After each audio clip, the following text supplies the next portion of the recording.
10 top selling எம்பிவிஸ்ல 3வது இடத்துல இருக்கிறது வந்து கியாவோட காரன்ஸ். காரன்ஸ் அப்படின்னு நான் சொல்றப்ப ரீசெண்டா கிளாவிஸ் அப்படிங்கிற ஒரு மாடலும் வந்தது. கிளாவிஸ்ல ஈவியும் வந்தது. ஸோ இந்த 3 காரையுமே ஒன்னாவே நம்ம இந்த லிஸ்ட்ல சேர்த்துக்க போறோம். இது வரைக்கும் 41,833 கார்ஸ் வந்து சேல் ஆயிருக்கு. 3 இயர்ஸா மார்க்கெட்ல இருக்கு.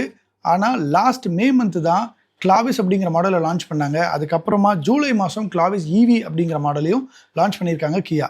இதில் பார்த்தீங்கன்னா கிட்டத்தட்ட 21 வேரியன்ட்ஸ் இருக்குங்க. 1.5 நேச்சுரலி ஆஸ்பிரேட்டட், அப்புறம் 1.5 டர்போ பெட்ரோல் இருக்குது, அதுக்கப்புறம் 1.5 டீசல் இருக்குது. எல்லாத்துலேயுமே பார்த்தீங்கன்னா வந்து நேச்சுரலி ஆஸ்பிரேட்டட் தவிர்த்து டர்போலையும் டீசல்லையும் பார்த்தீங்கன்னா மேனுவல் ஆட்டோமேட்டிக் இருக்குது, சிஎன்ஜி இருக்குது. அதுக்கப்புறம் வந்து ஈவியில் பார்த்தீங்கன்னா வந்து உங்களுக்கு 490 கிலோமீட்டர் ரேஞ்ச் போகிற அளவுக்கும் ரேஞ்ச் நல்லாவே இருக்குது. அதோட 7 சீட்டர் அப்படிங்கிறதுனால இன்னோவா கிறிஸ்டா அதுக்கப்புறம் எர்டிகாக்கு அப்புறம் அதிகப்படியான சேல் நம்பரை இந்த கியா காரன்ஸ் பிடிச்சிக்கிட்டு இருக்கு. இதோட ப்ரைஸிங் அப்படின்னு வர்றப்ப 10.9 lakhs to 12.7 lakhs ex showroom price ஆகும். சென்னை ஆன் ரோட் ப்ரைஸ்ன்னு பார்த்தீங்கன்னா 13.72 பேஸ் வேரியண்ட்ல இருந்து 15.91 டாப் அண்ட் வேரியண்ட் வந்து இருக்கு.